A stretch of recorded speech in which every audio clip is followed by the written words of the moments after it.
चलिए आज की क्लास शुरू करते हैं।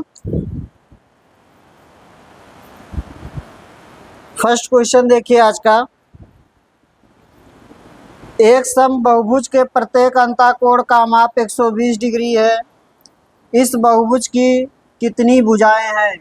इस बहुभुज की कितनी भुजाएं हैं? तो अंतःकोण दिया है आपको, ठीक ना। अंतःकोण आपको दिया है, प्रत्येक अंतःकोण कितना दिया है? 120 डिग्री। तो हम बाह्य कोण पहले निकाल लेते हैं। प्रत्येक बाह्य कोण क्या हो जाएगा? बाह्य कोण क्या हो जाएगा? बाह्य कोण हो जाएगा 180 माइनस 120, 60 हो जाएगा। इसलिए हम क्या निकाल लेंगे? भुजा। तो भुजा निकाल लेंगे बाह्य कोण से, तो हो जाएगा 360 बटे 60। कितना आ जाएगा? 6 आ जाएगा, ठीक ना। और अगर आप बाह्य कोण नहीं निकालना चाहते तो इसी से आ जाएगा, क्योंकि आपका प्रत्येक अंतःकोण क्या होता है बहुभुज में? प्रत्येक अंतःकोण आपका होता है थीटा बराबर n-2 इंटू 180 और बटे n, ठीक ना। तो यहाँ से आपका हो जाएगा थीटा कितना दिया? 120 बराबर n-2 इंटू 180 बटे n। तो ये आपका कैंसिल कर लीजिए 60 से, ये हो जाएगा 2, ये हो जाएगा 3, ये इधर आएगा, हो जाएगा 2n बराबर 3n माइनस 6, इसलिए n बराबर हो जाएगा 6। चाहे इससे सॉल्व करिए और चाहे बाह्य कोण दिया तो पहले, सॉरी अंतःकोण दिया तो आप क्या निकाल लीजिए? बाह्य कोण, और बाह्य कोण से फिर ये लगा दीजिए, ठीक ना। n बराबर, यहाँ से n बराबर होगा 360 बटे थीटा,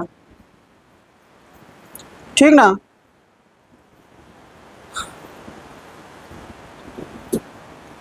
आगे चलें। बाकी चीजें आप जानते हैं, बहुभुज में क्या होता है? अंतःकोणों का योग। अंतःकोणों का योग क्या होगा? बोलिए चंदन। अंतःकोणों का योग क्या होगा? n-2 into 180। बाह्य कोण का योग, योग पूछ रहे 360 बटे n बता रहे, होगा 360, ठीक ना। और बाह्य कोण और अंतःकोण का जो योग होगा वो क्या होगा? 180 होगा। ये प्रत्येक होगा, ठीक ना। प्रत्येक बाह्य कोण और अंतःकोण का योग। यहाँ पर यही कॉन्सेप्ट लगा हुआ है, बाह्य कोण और अंतःकोण का योग है 180। नेक्स्ट चले अगले क्वेश्चन पर। क्वेश्चन नंबर 2, आगे चले। यदि ए किसी वस्तु को 384 में खरीदता और उसे 576 में बेचता है, और बी दूसरी वस्तु को 1254 में खरीदता और 1672 में बेचता है, ए और बी के प्रतिशत लाभ, सॉरी ए के प्रतिशत लाभ और बी के प्रतिशत लाभ का अनुपात ज्ञात करें। ए के प्रतिशत लाभ और बी के प्रतिशत लाभ का अनुपात ज्ञात करें।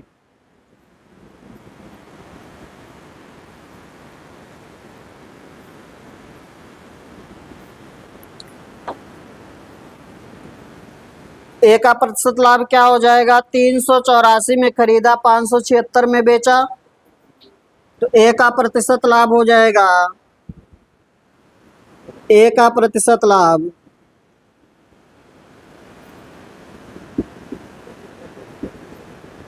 576 माइनस 384 कितना बनेगा? हाँ, 192 का लाभ है 384 पर गुणे 100, और बी का प्रतिशत लाभ हो जाएगा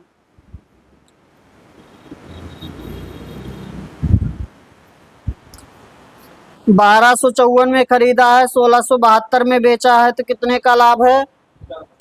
400, हाँ 418 का है, 418 का है। 1254 54 में खरीदा है। ये हो गया इसका प्रतिशत लाभ। अब चाहे इसको कैलकुलेट करके फिर आप अनुपात निकालिए और चाहे इसी का अनुपात निकाल लीजिए, एक ही बात है ना। चाहे यहाँ इसका प्रतिशत लाभ निकाल लीजिए, इसका प्रतिशत लाभ लीजिए, उसका अनुपात लीजिए, और चाहे इसी का अनुपात ले लीजिए, एक ही बात है ना। ठीक है।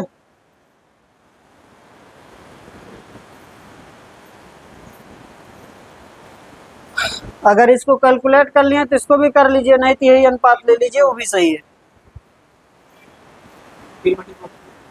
3/2।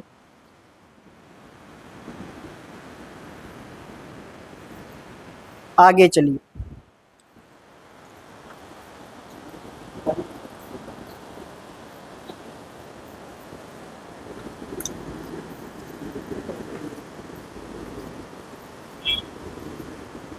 नेक्स्ट पर चलें।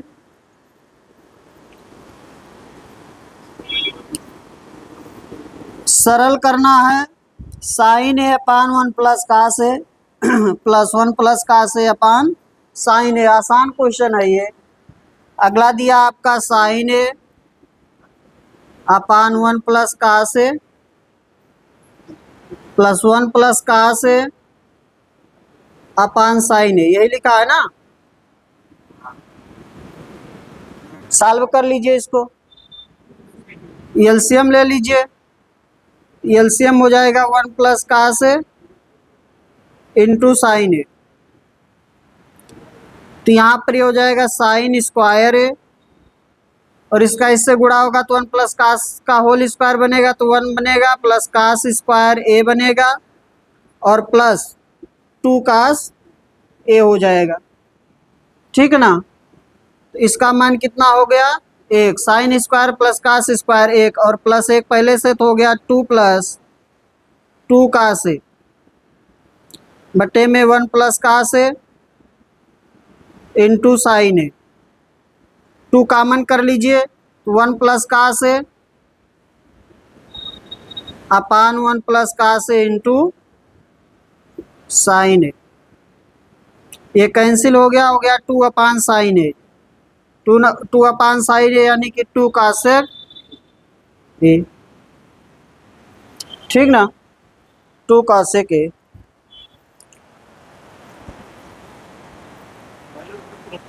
हाँ, मान भी रख सकते हैं, कोई भी मान रख लीजिए जो आपकी इच्छा हो।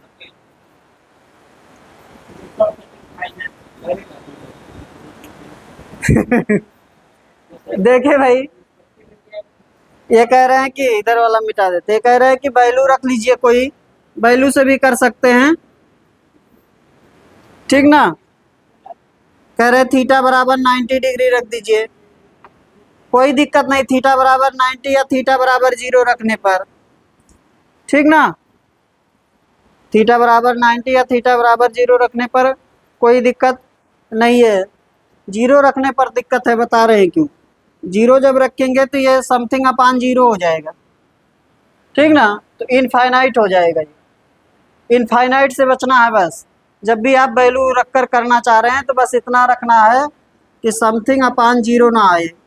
समथिंग अपान 0 होगा तो इनफाइनाइट हो जाएगा, तो आपका मान नहीं निकल पाएगा। बस इतना ध्यान रखना है, यानी कि 0 नहीं रख सकते इस क्वेश्चन में। ठीक ना, बस इतना है। तो चाहे 90 रख लीजिए, चाहे 30 रख लीजिए, चाहे 60 रख लीजिए, जो भी इच्छा है। आगे चलते हैं। एक क्वेश्चन ये बना है, एक क्वेश्चन इसका बनेगा कास ए अपान 1 प्लस साइन ए, फिर 1 प्लस साइन ए अपान कास ए। इसका आंसर बनेगा 2 सेक ए।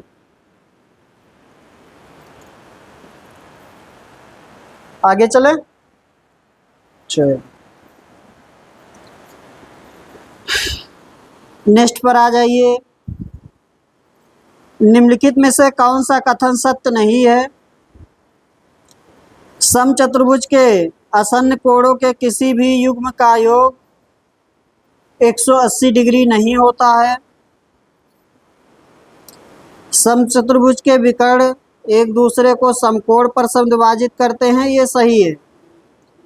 तीसरा, सभी वर्ग समचतुर्भुज होते हैं, ये भी सही है।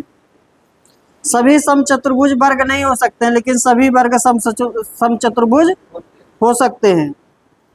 एक समचतुर्भुज की सभी भुजाएं सर्वांगसम होती हैं। सर्वांगसम मतलब बराबर होती है, ठीक ना। तो समचतुर्भुज की सभी भुजाएं क्या होंगी, बराबर होती हैं। तो पहला ऑप्शन आपका गलत है, ठीक ना, फर्स्ट ऑप्शन। आगे चलें। पहला आपका इसलिए गलत हो जा रहा है, ध्यान दें। पहला आपका कह रहा है समचतुर्भुज के आसन्न कोणों के किसी भी युग्म का योग 180 डिग्री नहीं होता है, इसलिए गलत हो जा रहा है। देखिए 180 डिग्री नहीं होता, लेकिन जब आप कह रहे हैं कि वर्ग क्या है, वर्ग समचतुर्भुज है, सभी वर्ग समचतुर्भुज हैं, इसके जब आसन्न कोण का योग लेंगे तो क्या हो जाएगा, 180 हो जाएगा, इसलिए ये गलत हो जा रहा है, ठीक ना। वर्ग जो आपका है वो समचतुर्भुज है ही। तो अगर वर्ग समचतुर्भुज है तो इसके आसन्न कोणों का योग, जैसे ये और ये कोण या ये कोण जो भी कहिए, वो कितना होगा, 180 तो होगा ही ना। इसलिए पहली कंडीशन क्या हो जा रही है, कैंसिल हो जा रही है, ठीक ना। पहला कंडीशन आपका गलत है। आगे चलें, हो जाएगा ना, समझ गए बात को। अगला क्वेश्चन बताइए, क्वेश्चन नंबर 5। 12/3 गुणे 7 + 8 - 3 का मान ज्ञात करें। आसान है ये, तो 4 हो गया, अगर 8 7 15 में से 3 गए तो 12 हो गया, 12 चौक 48 हो गया। ये ऑप्शन 48 आ रहा है सबका। आगे चलें, 48 आ रहा ना अमित, ठीक है। क्वेश्चन नंबर आ जाइए 6। आंकड़ों 935445 और y का माध्य y है, इन आंकड़ों का बहुलक ज्ञात करें। इन आंकड़ों का क्या बताना है, बहुलक बताना है। तो पहले y का मान निकालना पड़ेगा। देखिए आपके पास डाटा क्या है, दिया है 9 3 5 9 3 5 4 4 5 और y, 5 और y।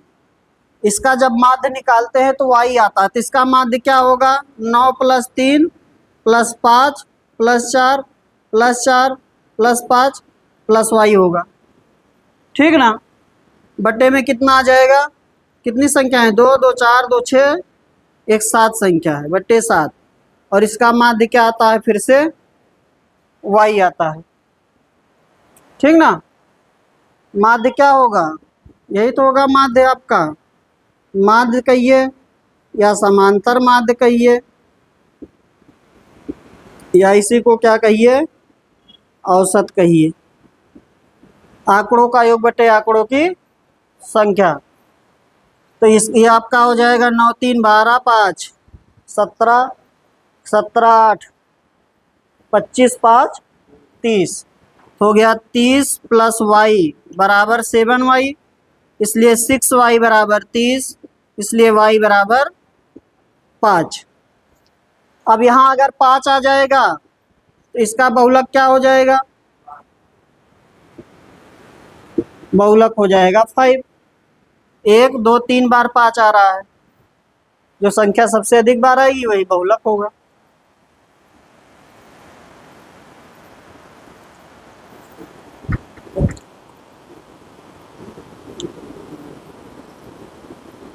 अगला क्वेश्चन, क्वेश्चन नंबर 7। 10 वर्ष पहले एक माँ की आयु उसके पुत्री की आयु की 3 गुनी थी। 5 वर्ष पहले उसकी आयु उसके पुत्र की आयु की 5/2 गुनी थी। उसकी वर्तमान आयु कितनी है, उसकी वर्तमान आयु कितनी है। 10 वर्ष पहले एक माँ की आयु उसके पुत्र की आयु की 3 गुनी थी।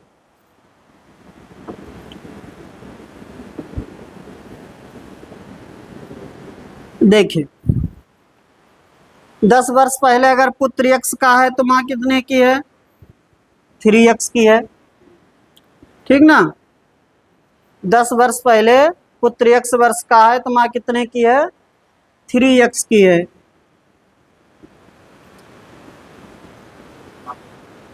अब आपसे अगली जो कंडीशन दिया है वो क्या दिया है? 5 वर्ष बाद कि 5 वर्ष पहले?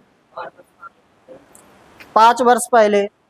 तो 5 वर्ष पहले आएंगे तो आपका ये हो जाएगा x+5 का, और ये हो जाएगा 3x+5 की हो जाएगी, ठीक ना। ये हो गया 5 वर्ष पहले का कंडीशन। 10 वर्ष पहले से 5 वर्ष पहले आएंगे तो 5 वर्ष क्या हो जाएगा? जुड़ जाएगा, ठीक है। अब ये कंडीशन फॉलो करा लीजिए। क्या कह रहा है? 5 वर्ष पहले उसकी आयु पुत्र की आयु की 5/2 गुना है। ये आयु जो है वह पुत्र के आयु का 5/2 गुना है, ठीक है। सॉल्व कर लीजिए। ये आपका हो जाएगा 6x+10 बराबर 5x+25। तो x बराबर 15। क्या चाहिए हमें? वर्तमान आयु।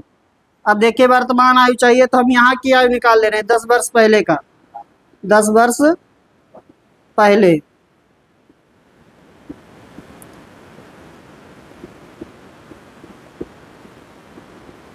माँ की आयु हो जाएगी 3 × 10 30, इसलिए वर्तमान में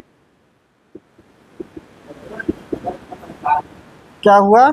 अच्छा 15 है, मैं सोचा 10, सॉरी 15 या 45, इसलिए वर्तमान आयु हो जाएगा 45 + 10 55 वर्ष, ठीक है।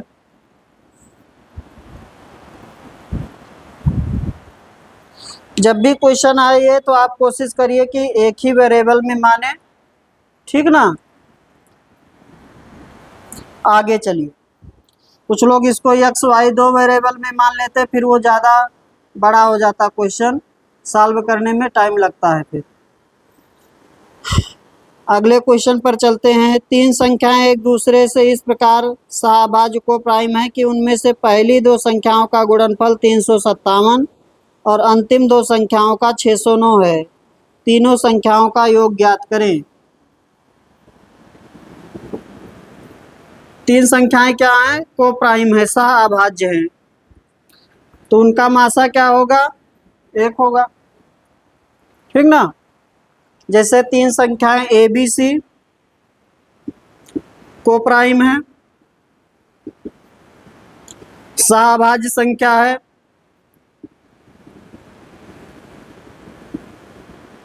पहले 2 का गुणा दिया यानी कि ए बी दिया, फिर अगले 2 का दिया यानी कि बी सी दिया, ठीक है। तो कितना कितना दिया है? 357 और 609। ये हो गया 357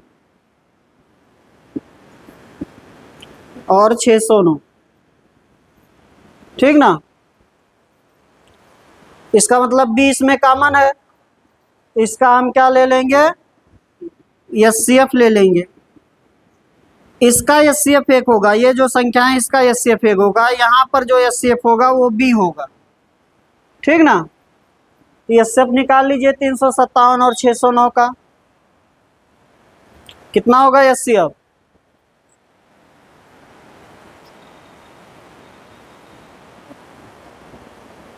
चंदन दूसरा सॉल्व कर रहे हैं।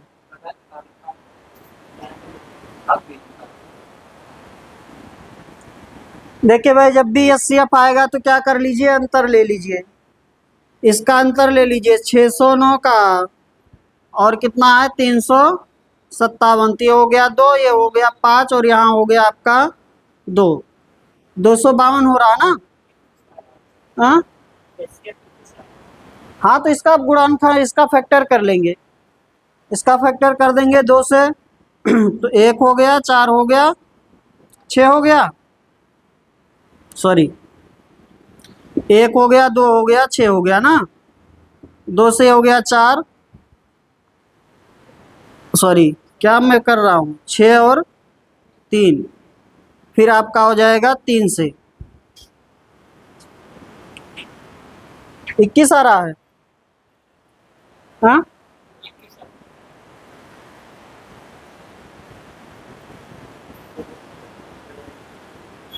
7 3 भी तो बन रहा है।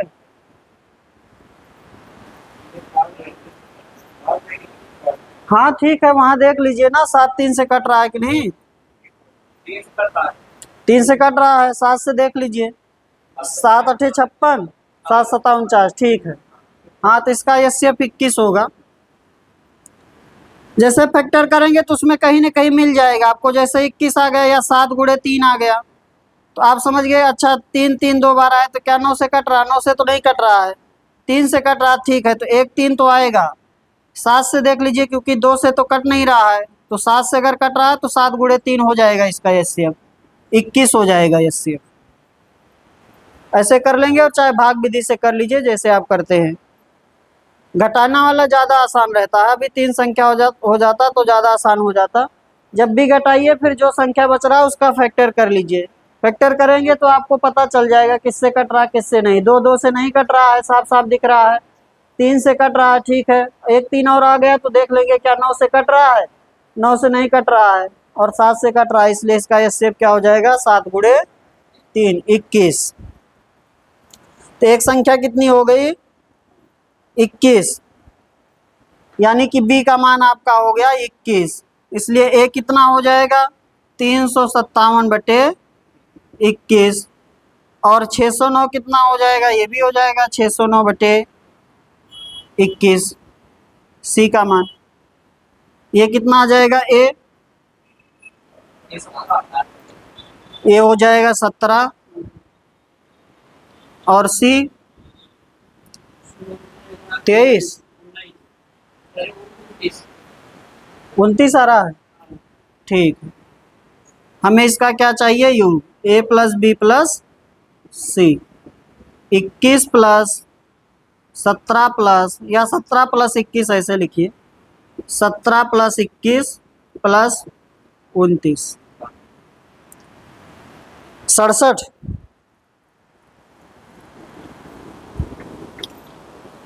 सिक्सटी 67 हो जाएगा।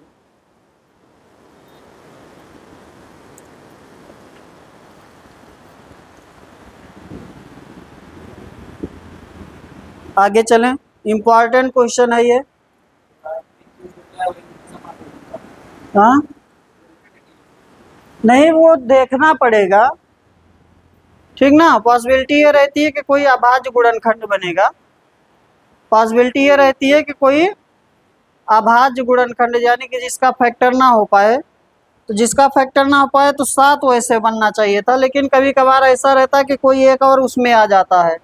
तो जैसे हमने इसका फैक्टर किया तो 2 आ गया, 2 2 2 3, और 7 और 3 आ गया।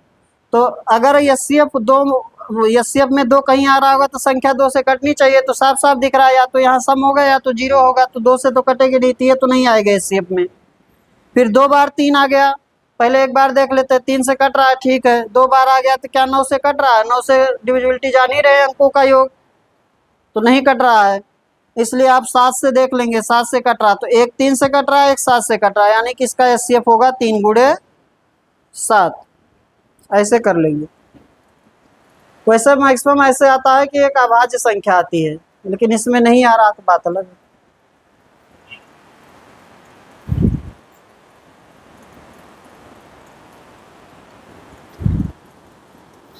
क्वेश्चन नंबर 9 देखिए। 9 के लगातार 3 गुणांकों का योग 24 57 है। सबसे बड़ी संख्या ज्ञात करें। सबसे बड़ी संख्या ज्ञात करें। अभी कल ही परसों में किए हैं क्वेश्चन आप लोग, कल नहीं, एवरेज वाला क्वेश्चन कर रहे थे तब।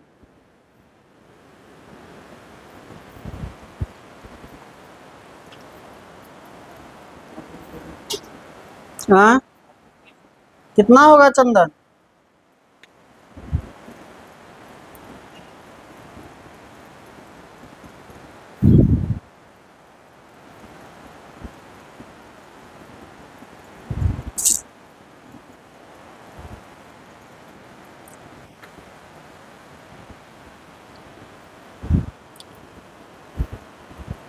तीन संख्याएं आई हैं, क्रम में चल रही हैं, भले वो गुणज है नौ की तो क्रम में ही चलेंगी, डिफरेंस बराबर है, तो मध्य वाली संख्या क्या हो जाएगी? मध्य की संख्या औसत हो जाएगी। मध्य की संख्या क्या हो जाएगा? औसत हो जाएगा। तो कितना दिया है? 2457। तो 2457/3, टोटल 2457 है ना यो, ठीक है ना? तो 3 से कैंसिल कर देंगे, 3/24 819, ठीक ना? तो ये हो गई मध्य की संख्या, बीच की संख्या, और हमें चाहिए सबसे बड़ी, सबसे बड़ी संख्या। सबसे बड़ी संख्या हो जाएगा 819 + 9। अगली संख्या होगी 819 + 9। 819 + 9 कितना? 828, ठीक है ना? 828। और अगर पूछता सबसे छोटी संख्या, बात मत करिए यार, सबसे छोटी संख्या 819 - 9 810।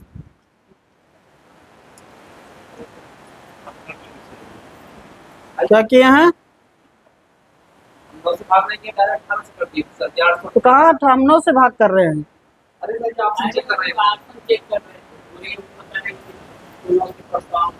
देखिए भाई, जब आपके पास तीन संख्याएं हैं और तीनों का योग दिया और क्रम में अगर संख्या चले, क्रम का मतलब ऐसा है कि डिफरेंस बराबर होना चाहिए। किसी सीरीज में अगर संख्या चल रही है तो मध्य वाली, जैसे 3 संख्याएं आ गई, 5 संख्या आ गई या 7 संख्या आ गई, तो हम मध्य की संख्या निकाल सकते हैं। किससे? औसत से। मध्य की संख्या जो होगी वो औसत होगी, ठीक ना?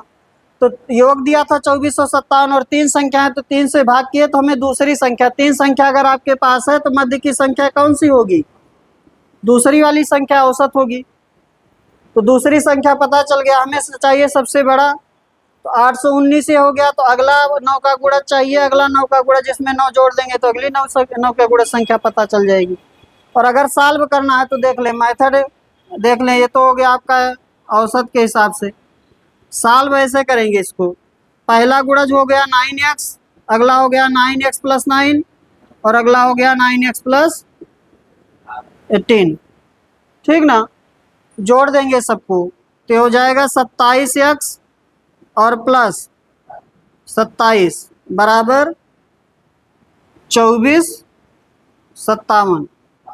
इसलिए 27x बराबर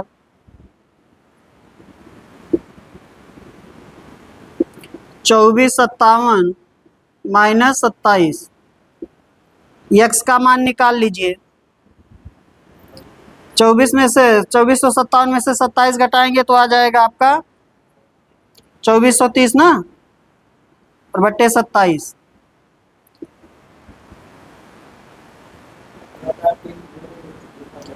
हाँ हाँ हाँ, समझा रहे हैं ना, पहले सॉल्व तो कर लीजिए। समझा देंगे, टेंशन मत लीजिए। कितना हो जाएगा ये? हाँ, इसलिए तो 9x माने, उसके बाद भी नहीं समझ में आया। x माने होते तब कैसे समझते आप? कितना आया? 90 आ गया।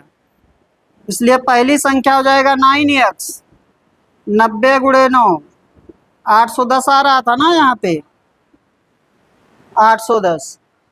इसलिए तो मैं और उसको और बड़ा किया, हमने 9x माना, इसलिए 9 का गुणज है। x मान लेते तब क्या करते? अरे भाई, 9 का गुणज है तो 9x हो गया। अगला संख्या जब आएगा तो 9x रहेगा प्लस 9 जुड़ेगा। अगला आएगा जब 9x रहेगा उसमें 18 जुड़ेगा।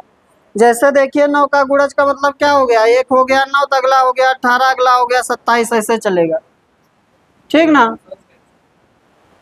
तो यहाँ 9 से नहीं शुरू होगा। वो कह रहा पता नहीं कहाँ का 9 का गुणज है, ऐसा है, पर प्राथमिक शुरुआत से ही नहीं है वो, नहीं तो इतना योग ही नहीं पहुंचेगा ना वो। हम जो 9x माने हैं, x भी मान सकते थे। पहला हो गया x, तो अगला हो जाएगा x + 9, अगला हो जाएगा x + 18। बस हमें लास्ट में तब नहीं करना पड़ता, एक ही बार x बराबर आता 810, ठीक ना? हमने x को ही मान लिया कि ये 9 का गुणज है, तो अगला 9 का गुणज होगा x प्लस 9, अगला 9 का गुणज होगा x plus 9, sorry x plus 18। ठीक ना, ये तो कराए थे क्वेश्चन, अभी औसत आप लोग पढ़े हुए हैं, 3 दिन चला लगातार। मध्य वाली संख्या क्या होगी, औसत होगी। गुणज वाला भी कॉन्सेप्ट आया ही था उसमें, इतना जल्दी भूल जाते हैं। 10 नंबर का क्वेश्चन करिएगा आप लोग रूम पे। आ जाइए क्वेश्चन नंबर 11 DI का है, आप लोग कर लीजिएगा, नहीं आएगा तो बता देंगे। क्वेश्चन नंबर बताइए 11।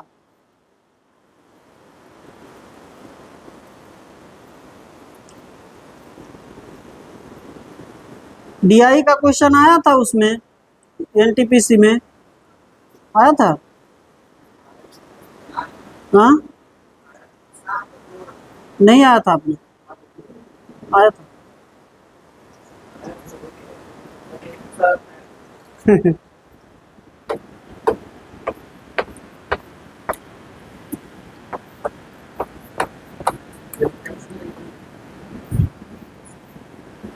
SI तो आएगा ही आएगा। अगला बताइए आप लोग, क्वेश्चन नंबर 11। 13 क्रमागत पूर्णांकों का औसत 36 है। यदि इन 13 पूर्णांकों में से सबसे छोटे पूर्णांक के दुगने को इन 13 पूर्णांकों में से सबसे बड़े पूर्णांक में जोड़ दिया जाए तो प्राप्त योगफल कितना होगा।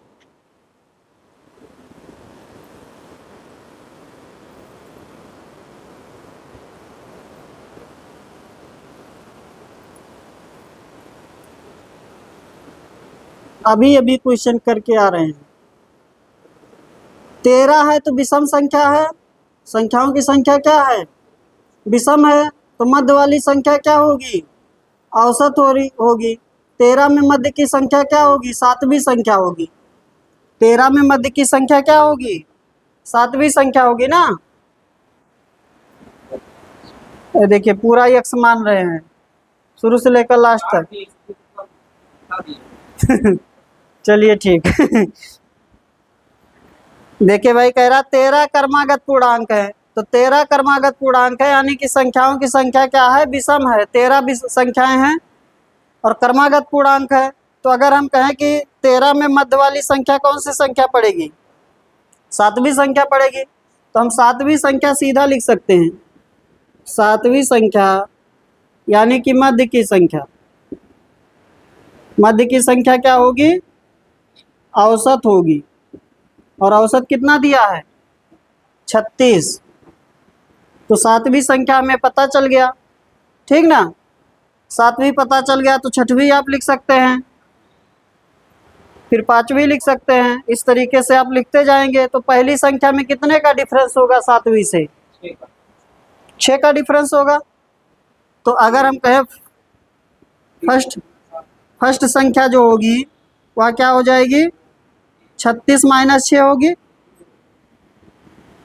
30 होगा। और 13वीं संख्या 36 प्लस 6 होगी, 42 होगी, ठीक ना।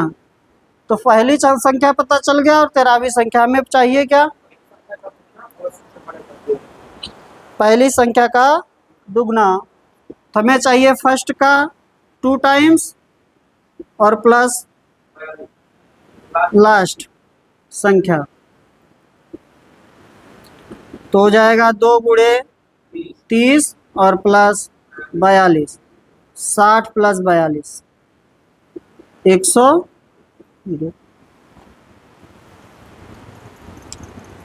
ठीक है ना।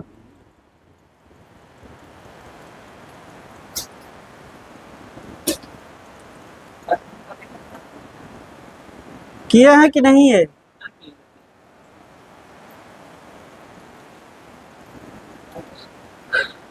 इसके लिए अब ये आसान हो गया ना। अब जैसे 13 संख्या आ गया तो क्या करेंगे, x मानेंगे, फिर x प्लस 1 मानेंगे, x प्लस 2 मानेंगे, या और तरीका है दूसरा मानने का। देखें, एक तो तरीका यह है कि आप x मानिए, फिर x प्लस 1 मानिए, फिर x प्लस 2 मानिए, ऐसे मानते जाइए, ठीक ना। कहाँ तक, जब 13 संख्या तक पहुँच जाएंगे, लास्ट होगा x प्लस 12। और एक तरीका है कि पहला आप बीच वाला x मान लीजिए, उससे पहले x-1, उसके पहले x-2, उसके पहले x-3, उसके पहले x-4 और उसके पहले x-5, 1 2 3 4 5, एक और x-6, ऐसे आगे मान लेंगे x+1, x+2, x+3। तो टाइम लगेगा ना इसको करने में, उससे पहले ऐसे कर लेंगे। सातवीं संख्या में पता चल जाएगा। सातवीं संख्या क्या होगी? औसत होगी, औसत दिया ही है, 36 हो गया। ठीक है ना? कंफ्यूजन है किसी को तो और डिस्क्राइब करें। पहली संख्या समझ पाए ना, 6 क्यों घटा दिए? क्योंकि लगातार चल रही है। तो अगर सातवीं संख्या आपके पास है तो पहली संख्या आपका उससे 6 कम होगी। ठीक ना? चलिए, अरे भाई मान लीजिए सातवीं संख्या 7 है तो पहली संख्या क्या होगी? 1 होगी ना। इससे कितना कम होगी? 6 कम होगी। आगे चलें। चलिए,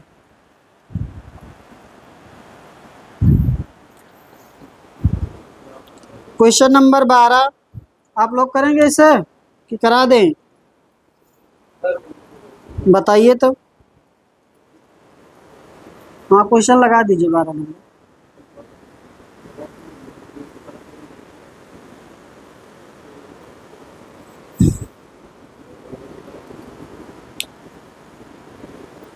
क्या दिक्कत है इसमें? पाई चार्ट आपको दिया। जो क्वेश्चन सीधा, जब भी आपको डीआई वाला क्वेश्चन है, सीधा पहले क्वेश्चन पढ़िए। क्या कह रहा है क्वेश्चन?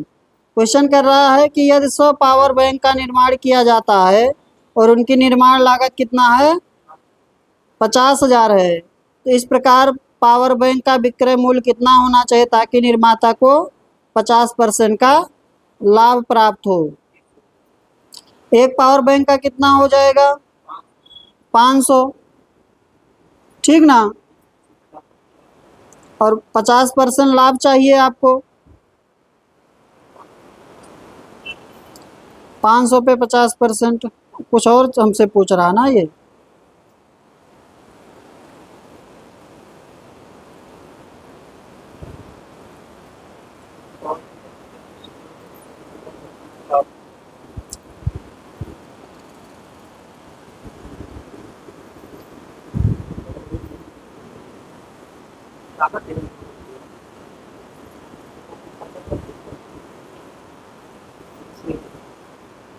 देखिए,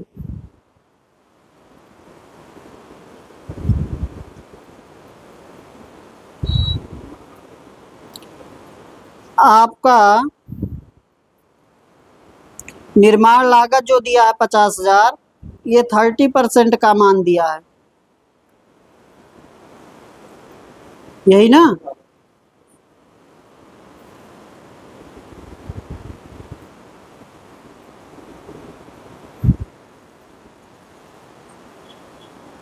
कर लेंगे अब? नहीं होगा, देखिए हम करते हैं। आपको 30% का 100 में, पहले आप एक ही का चाहे निकाल लीजिए, आपकी मर्जी। देखें, 100 का दिया 50,000, तो 100 का लागत कितना दिया है? 50,000। इसलिए एक का कितना हो जाएगा? 500।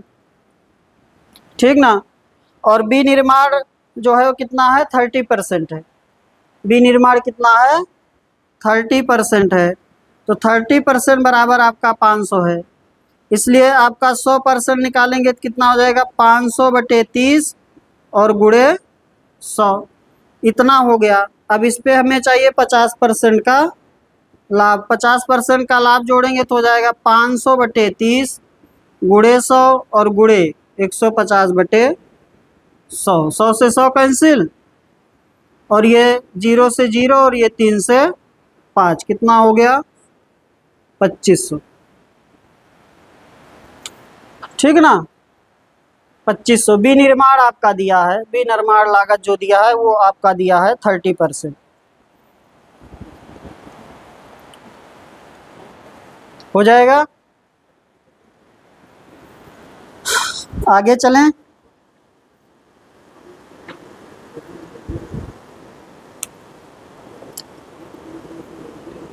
नेक्स्ट बताइए 13 नंबर। 45, 78 और 117 का महत्तम समापवर्तक HCF ज्ञात करना है। कितना हो जाएगा?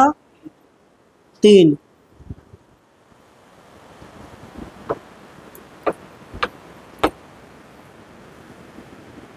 पैंतालीस, 78 और 117 तो कराने वाला क्वेश्चन है, आप लोग कर लेंगे इसको। कितना आ जाएगा? 3। ठीक ना, HCF आ जाएगा 3। आगे चलें।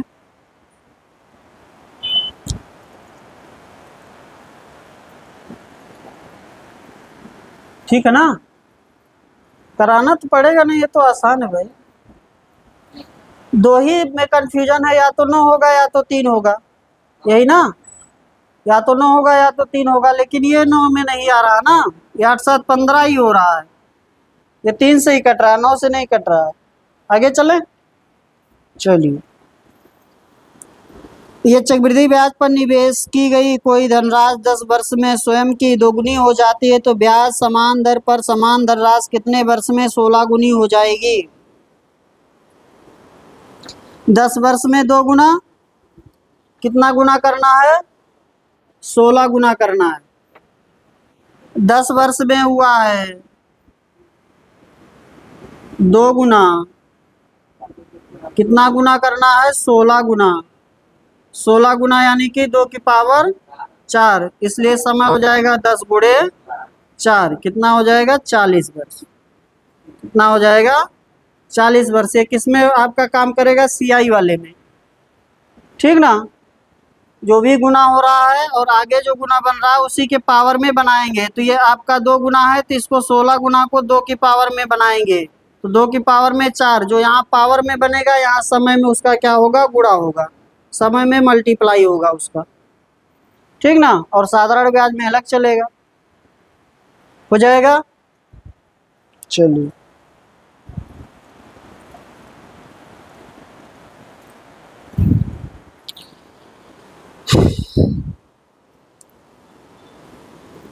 जैसे कुछ लोग ऐसे याद करते हैं, T वर्ष में कितना हो गया है? पहले n गुना हो गया है।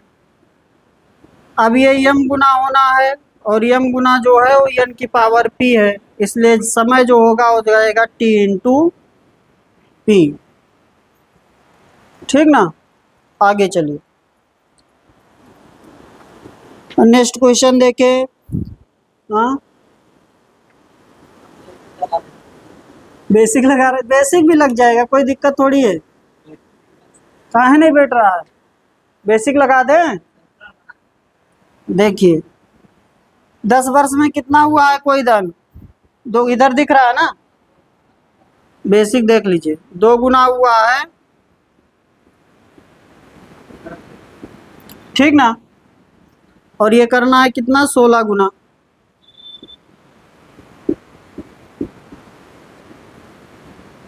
m वर्ष में हो गया।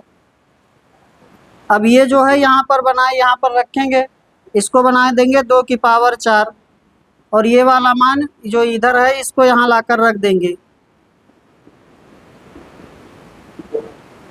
ठीक ना, यहाँ रखेंगे तो हो जाएगा 1 प्लस r बटे 100 की पावर 10 है, और उसका पावर क्या हो जाएगा? 4। तो 10 चौक कितना हो जाएगा? 40। ऐसे बेसिक लगे। बेसिक के बारे में मत सोचा करिए, ऐसे लगा टाइम बेकार होगा केवल। अगला क्वेश्चन देखिए। एक समचतुर्भुज का क्षेत्रफल ज्ञात कीजिए जिसके विकर्णों की लंबाई 12 सेंटीमीटर और 15 सेंटीमीटर है। तो समचतुर्भुज का क्षेत्रफल हो जाएगा 1/2 d1 इंटू d2। समचतुर्भुज का क्षेत्रफल होगा 1/2 d1 इंटू d2। हो जाएगा।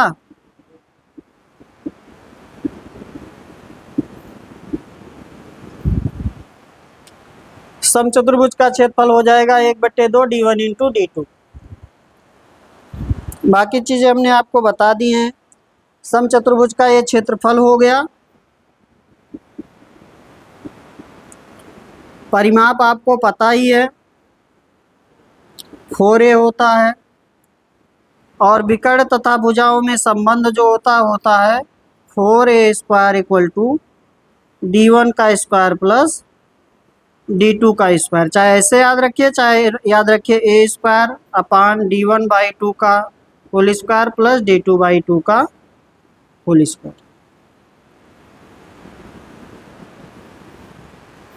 आमने सामने के कोण बराबर होते हैं, विकर्ण एक दूसरे को परपेंडिकुलर यानी कि लंबवत पर काटते हैं।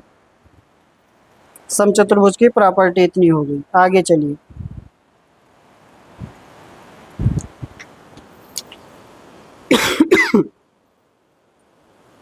क्वेश्चन नंबर बताएंगे आप लोग 16।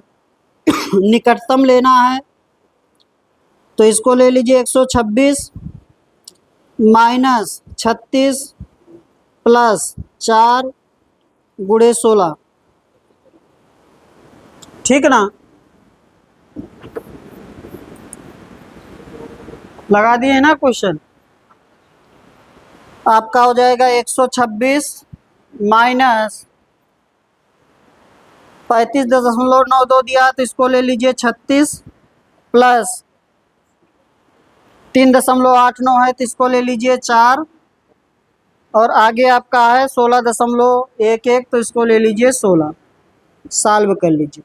126 माइनस 36 प्लस 64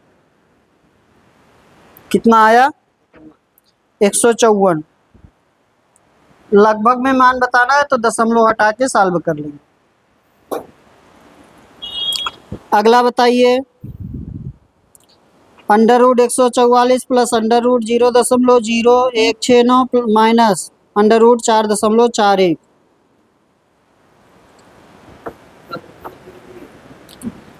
लिखा हुआ under root 144 minus under root 0.0169 और फिर प्लस, सॉरी ये प्लस है ये माइनस, अंडर रूट 4.4। इसका हो जाएगा 12, इसका हो जाएगा 0.13 और माइनस इसका हो जाएगा 2.1। 21 का स्क्वायर है, ये 13 का और ये 12 का, और दशमलव उसी के अनुसार एडजस्ट हो जाएगा। कर लीजिए। कितना लिखे हैं?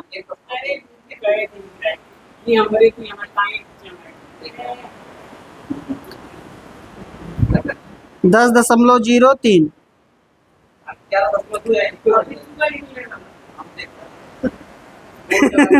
झगड़ा ही करते रहोगे। कोई गलती बता रहा तो उसको छुपाइए मत, तभी तो गलती दूर होगी। तो काहे छुपा रहे हैं? गलत हो जाता ना। तो वही तो बता रहे हैं तो उसको आप छुपा रहे हैं।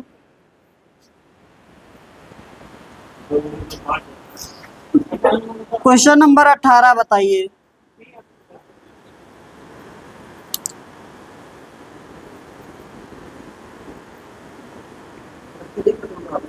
मैं ये सेट कराने वाला नहीं था, सिर्फ इसी एक क्वेश्चन के लिए इस सेट को भेजा है।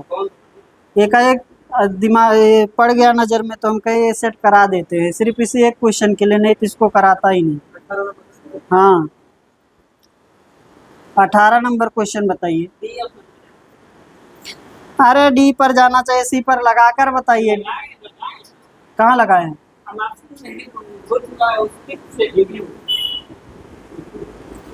अब चलिए बता देते, डी तो नहीं होगा आंसर। एक x का मान 3 रखें, एक दूसरे x सेटिस्फाई कर रहा है, वही डी ऑप्शन एक मिल रहा है 5। डी तो ऑप्शन नहीं है, बाकी हम सॉल्व करिए।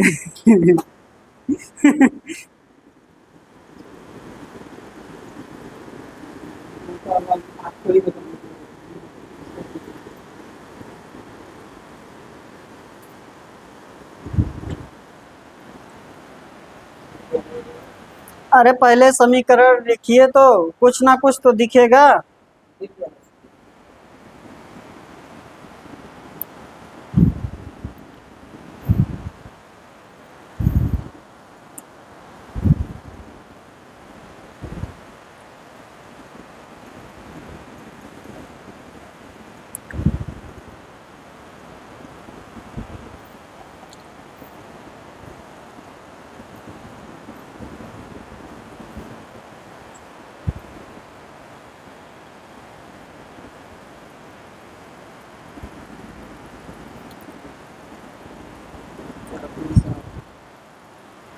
हम्म, बनेगा सी आपको शायद क्या? Answer okay. चलिए देखिए, लिखा हुआ x square plus x y plus x लिखा है ना, यही दिया ना समीकरण, बराबर 18। ठीक ना, फिर लिखा y square plus x y plus y बराबर 24। ठीक ना, कुछ दिख रहा है कि नहीं? जोड़ दीजिए दोनों समीकरण, इसको और इसको क्या कर दीजिए, ऐड कर दीजिए। ऐड कर देंगे तो हो जाएगा x square plus y square plus 2xy और प्लस एक्स वाई, और इसको जोड़ेंगे तो कितना हो जाएगा, 42। ठीक ना, तो ये कितना हो गया, ये हो गया एक्स प्लस वाई का whole square plus x y बराबर हो गया 42।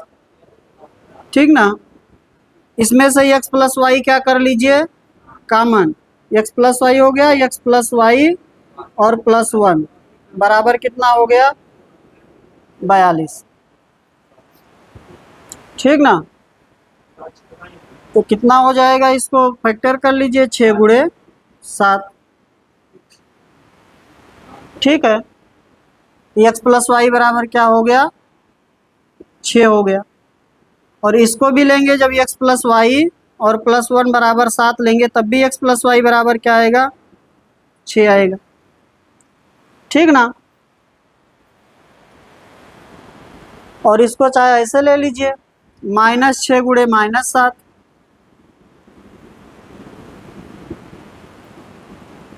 तब भी हो जाएगा।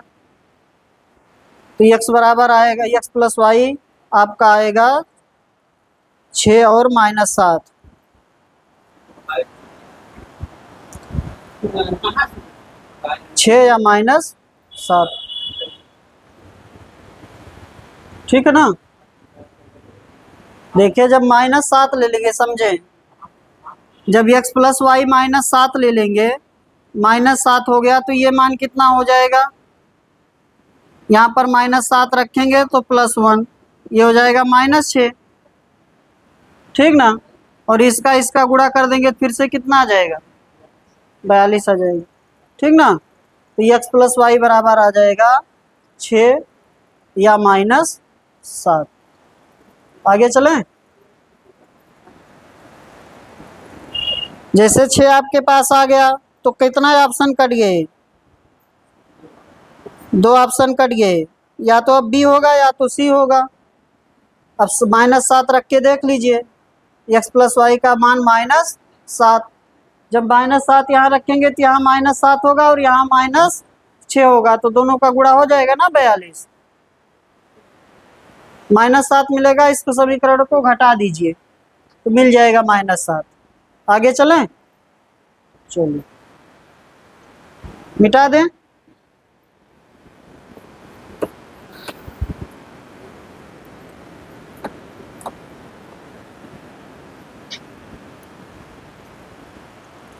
अगला बताइए, 12 सेंटीमीटर व्यास वाले गोले का आयतन बताना है। 12 सेंटीमीटर व्यास है तो त्रिज्या कितना हो जाएगा, 6 हो जाएगा। इसलिए आयतन आपसे पूछ रहा है, आयतन होता है 4/3 पाई आर क्यूब, हो गया 4/3 पाई में आंसर दे रहा है, पाई इंटू 216 आया, ऐसे कर लीजिए, 6 गुणे 6 गुणे 6, 3 से कैंसिल कर देंगे, 2 हो जाएगा, 36 दूना 72 चौके 288, 288 पाई सेंटीमीटर क्यूब।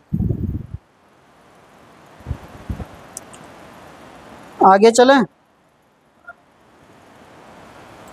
क्वेश्चन नंबर बताइए 20। वर्ष 2000 में मोनू की आयु उसकी बहन की आयु की 3 गुनी थी। 2010 में उसकी आयु उसकी बहन की आयु आयु से 24 वर्ष अधिक थे। 2010 में मोनू की आयु ज्ञात करें। 46।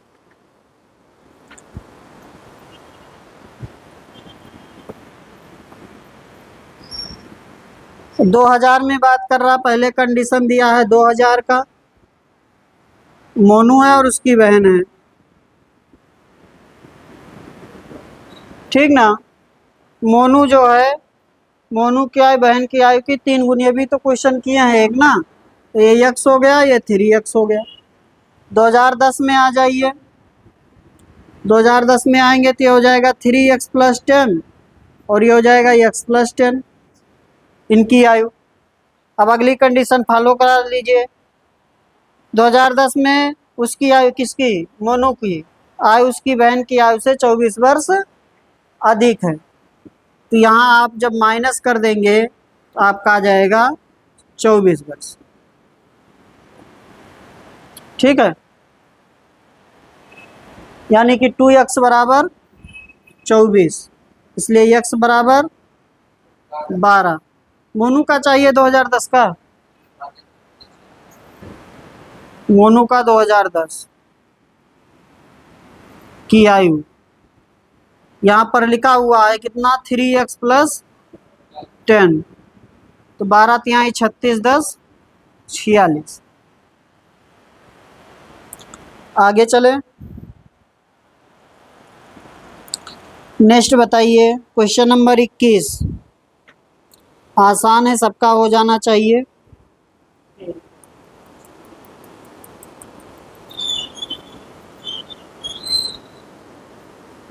Two into 5x - 3 + 3 into 3x - 5 बराबर 93। तो आसान है, सिंप्लीफिकेशन है। कितना आया, छोड़ दें, 2 इंटू 5x - 3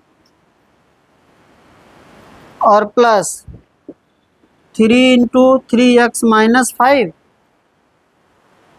-5 बराबर 93। x का मान बताना होगा।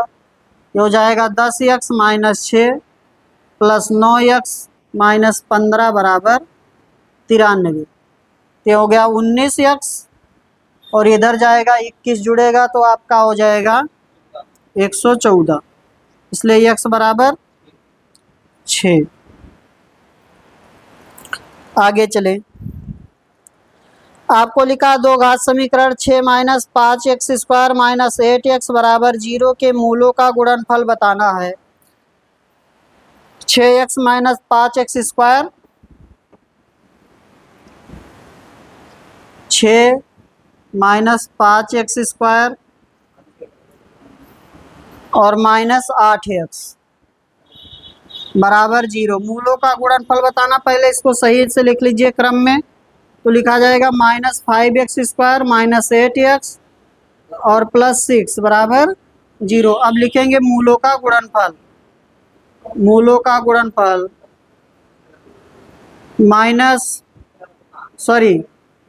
C/A आपका हो जाएगा 6/-5, यानी कि -6/5।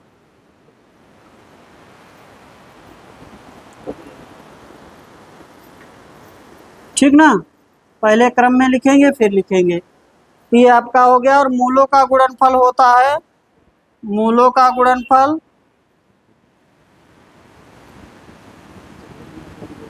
ये इंपॉर्टेंट चैप्टर है। मूलों का गुणनफल हो जाएगा -B/A, समीकरण मूलों का योग, मूलों का योग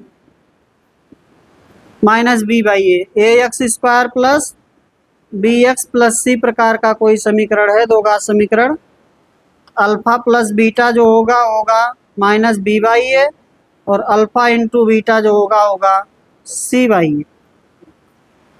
आगे चलें,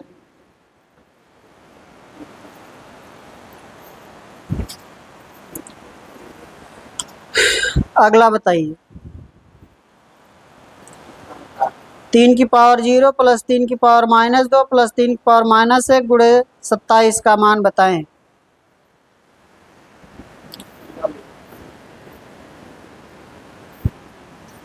3 की पावर 0 प्लस 3 की पावर -2 प्लस 3 की पावर -1 और गुणे 27।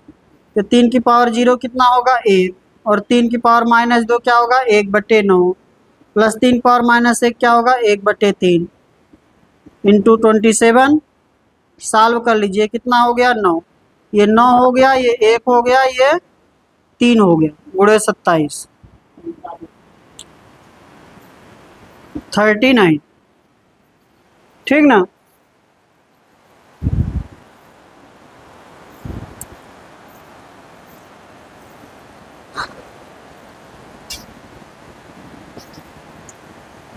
तेरह बटे 9 गुणे 27, 9 त्रिक 27, 13 तिया 39। आगे चले 24 नंबर बताइए। एक बाइक 50 किलोमीटर प्रति घंटा की चाल से चलती हुई अपने गंतव्य स्थान पर 10 मिनट देरी से पहुंचती है। यदि यह 60 किलोमीटर प्रति घंटा की गति से चलती है तो 5 मिनट देरी से पहुंचती है। समान मार्ग पर समान चाल से यात्रा को पूरा करने के लिए और समय पर पहुंचने के लिए बाइक को कितने मिनट लगेंगे।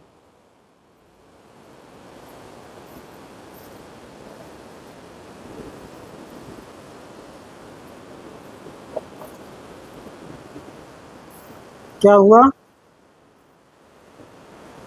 बताइए चंदन।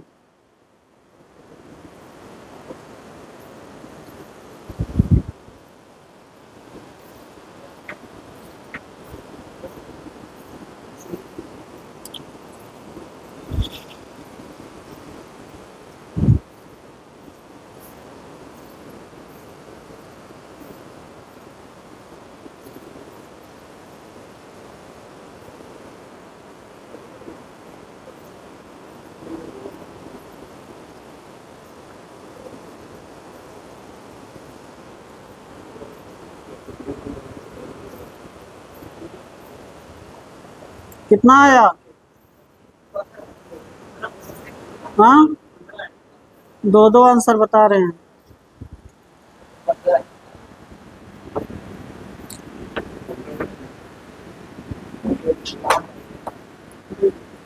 देखिए ध्यान दें, स्पीड आपको पता है, दो स्पीड पता है, पहले 50 से चलता है फिर 60 से, तो 5-6 हो जाएगा अनुपात। टाइम का हो जाएगा 6-5। ठीक ना। कितने का डिफरेंस है? 1 का। और यहाँ टाइम में देखिए दोनों ही देरी से पहुँचा है, दोनों बार क्या है देरी से पहुँचा है। एक बार 10 मिनट देरी से और अगली बार 5 मिनट देरी से। तो दोनों के बीच का गैप कितना होगा? 5 मिनट होगा। दोनों के बीच का गैप कितना होगा? 5 मिनट। देखे समझे, दोनों के बीच का गैप कितना होगा? 5 मिनट होगा। अभी और उदाहरण लेकर समझा देंगे। 5 मिनट तो 6 बराबर कितना हो जाएगा? 30 मिनट। यानी कि आपने यहाँ का समय निकाला और यहाँ का समय है 30 और उस समय वो कितना है? 10 मिनट देरी से पहुँचा है। तो 30 में से 10 घटा देंगे, कितना आ जाएगा? 20 मिनट। ये तो देरी वाला समय है ना, ये देरी का समय है। यहाँ जो पहुँच रहा है 10 मिनट देरी से पहुँचा है, तो 10 मिनट देरी का समय है। इसलिए सही समय जो उसका पहुँचने का है, सही समय वो आपका क्या हो जाएगा? 30 माइनस 10, 20 मिनट। कुछ लोग 15 बता रहे थे, 15 कैसे आ रहा था?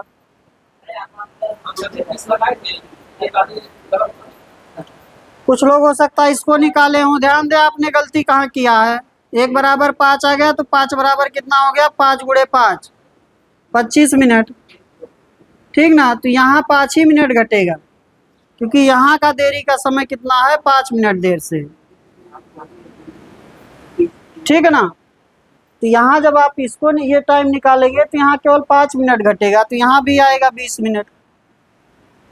और अगर ये टाइम निकालेंगे तो उसमें से 10 मिनट घटेगा। और ये जो ना समझ पाए 5 मिनट का गैप, वो समझे। एक बार उसे पहुंचना उसे था कितने पर? 8 बजे, लेकिन वो पहुंचा 8:10 पर, और एक बार पहुंचा 8:05 पर। ठीक ना। तो कितने का गैप है? 5 मिनट का गैप। समझ पाए हैं? 5 मिनट का गैप है। जब देरी देरी से रहेगा तो घटेगा।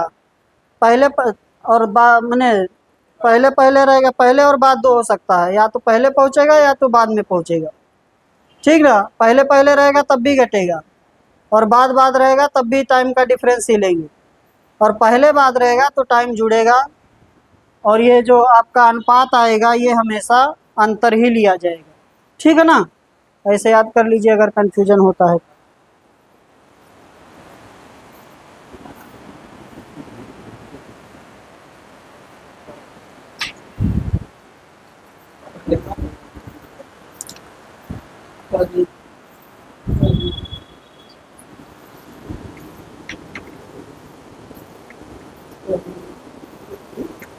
महेश द्वारा कारखाने में 25 नंबर आ जाइए। महेश द्वारा कारखाने में एक वस्तु का उत्पादन करने की लागत 2000 थी। उत्पाद को कारखाने में से शोरूम तक जाने के लिए उसे उत्पाद लागत के 10% के बराबर खर्च करना पड़ा। शोरूम से वह उत्पाद को उस कीमत पर बेचता है जो महेश द्वारा वस्तु के उत्पादन और परिवहन के खर्च पर की गई कुल लागत से 15% अधिक थी। महेश शोरूम से उत्पाद को किस मूल्य पर बेचता है? 2000 लागत लगाया, 10% उसका हो गया यहाँ से वहाँ ले जाने का, और 15% उसका हो गया लाभ। ठीक ना।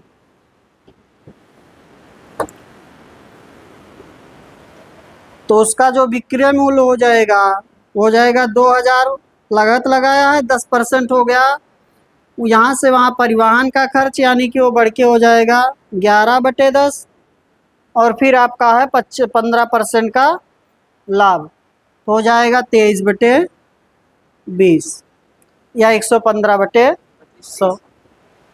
ठीक ना। कितना? 25/30। ठीक है। और समझाएं? आपसे कह रहा है कि 2000 जो उस पर लागत लगा है कितना है? 2000 है। इस पर 10%, जितना इसकी लागत है उसका 10% खर्च हो गया क्या? परिवहन का। तो परिवहन का खर्च हो गया तो 10% कितना हो जाएगा? 200 रुपये। ठीक ना। तो आपका हो जाएगा 2200 रुपये। अब इस पर लेगा 15% का लाभ, तो 2200 का चाहे 15% निकालिए और चाहे एसपी निकालना है तो 115% निकाल लीजिए, चाहे ऐसे कर लीजिए। ठीक है। और जो थोड़ा और ज़्यादा जानते हैं मैं तो ऐसे कर लेंगे। 10% ये हो गया परिवहन और 15% लागत। इसी सीपी पर लग रहा है तो XY भी लगा सकते हैं। 10 + 15 और +10 × 15/100, 15 × 10 = 25, और ये आपका कितना हो गया दशमलव में? 1.5 यानी कि 26.5, और चाहे इसको 26.5% बढ़ा दीजिए एक बार, जैसी आपकी इच्छा। आगे चलें।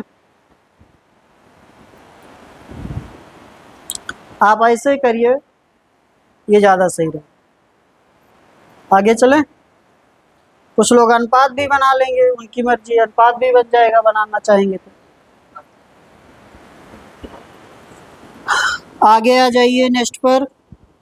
समझ में आ गया ना? हमें ना आया तो और बताइए, फिर से कराएं क्वेश्चन। एक विक्रेता किसी वस्तु के अंकित मूल्य पर 30% छूट देता है और फिर भी उसे 10% लाभ कमाता है। अंकित मूल्य और क्रय मूल्य से कितना % अधिक है? दशमलव के 2 स्थानों तक बताएं। तो आपका हो जाएगा 110/70। क्या हो जाएगा? 30% का छूट है और 10% का लाभ है, तो हम क्या अनुपात लिख देंगे? MP/CP का 110/70 हो जाएगा। 10% का लाभ है और 30% का छूट है, तो ये बन जाएगा। या इसको 11/7 भी लिख सकते हैं। तो कितना अधिक अंकित किया गया है, या कितना अधिक है? 4 अधिक है 7 से गुणे से, इतना % अधिक, 57.4%। ठीक ना। अब ये जहाँ समझ में आया हो तो इसको समझिए, जैसे ये ना समझ में आए तो देखें। एमपी पर छूट देंगे 30% का तो कितना बचेगा, 70% बचेगा। एमपी पर छूट देंगे 30% का तो कितना बचेगा, 70% एमपी बचेगा। ये किस में कन्वर्ट हो चुका है, एसपी में। और सीपी पर लाभ लेंगे 10% का तो कितना हो जाएगा, 110/100। जब सीपी को 10% बढ़ा देंगे तो ये भी क्या हो जाएगा, एसपी हो जाएगा। इन दोनों को बराबर करके अनुपात लिखा गया है, ठीक ना। तो ये हो जाएगा एमपी अपान सीपी, ये हो जाएगा 110/70, ठीक है। चलो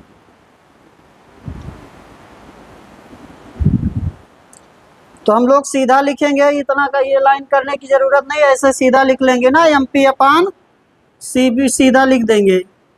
10% का लाभ तो 110 लिखेंगे और 30% का छूट 70 लिखेंगे। अब कुछ लोग यहाँ 70 नहीं लिखेंगे एमपी के सामने, क्योंकि एमपी अधिक होगा सीपी से, ऐसे आप सोच लीजिए, ठीक है ना।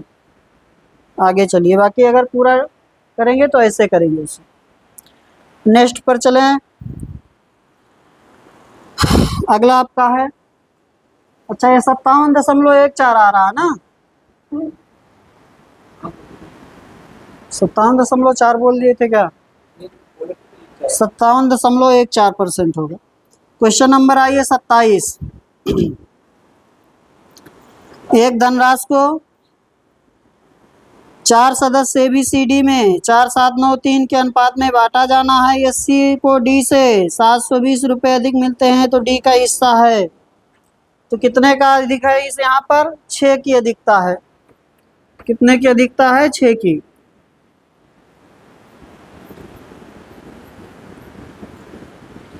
ABCD का जो अनुपात दिया है, ABC और D का जो रेशियो दिया है वो आपको दिया है 4793, 4793। आपसे कह रहा है कि C को D से कितना अधिक मिलता है,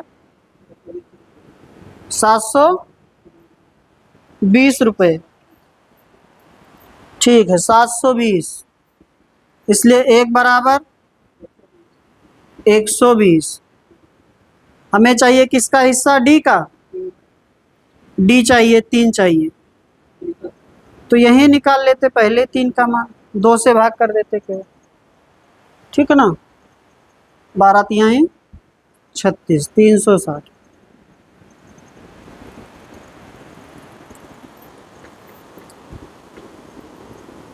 अगला क्वेश्चन बताएं। एक साइकिल चालक 2.5 किलोमीटर की दूरी 4 मिनट 10 सेकंड में तय करता है। समान चाल से 6 किलोमीटर की दूरी तय करने में उसे कितना समय लगेगा।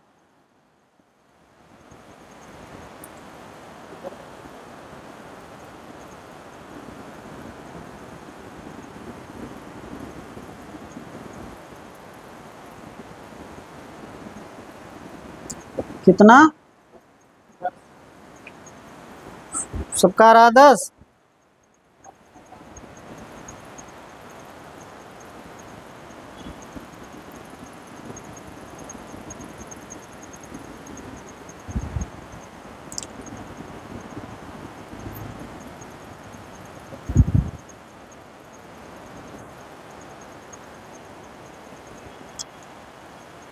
कितना आया चंदन,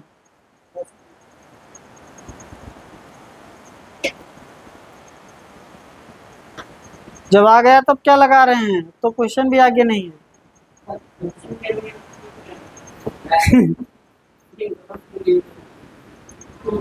देखिए 2.5 मीटर में कितना समय लगता है, 4 मिनट 10 सेकेंड। हाँ ठीक, किलोमीटर लिख लीजिए। 2.5 किलोमीटर कितने में, 4 मिनट 10 सेकेंड, इसका मतलब 250 सेकेंड, ठीक ना। 6 चौक 24, 240 प्लस 10, 250 सेकेंड। तो 2.5 किलोमीटर 250 सेकेंड में, हमें चाहिए कितना, 6 किलोमीटर, 6 किलोमीटर। तो समय लग जाएगा 250 बटे 2.5 और गुणे 6, इससे कैंसिल करेंगे कितना आ जाएगा, 100 आ जाएगा। तो हो जाएगा 600 सेकेंड। 600 सेकेंड मतलब 10 मिनट। ठीक है ना। आज के लिए इतना ही, आगे किया जाएगा कल।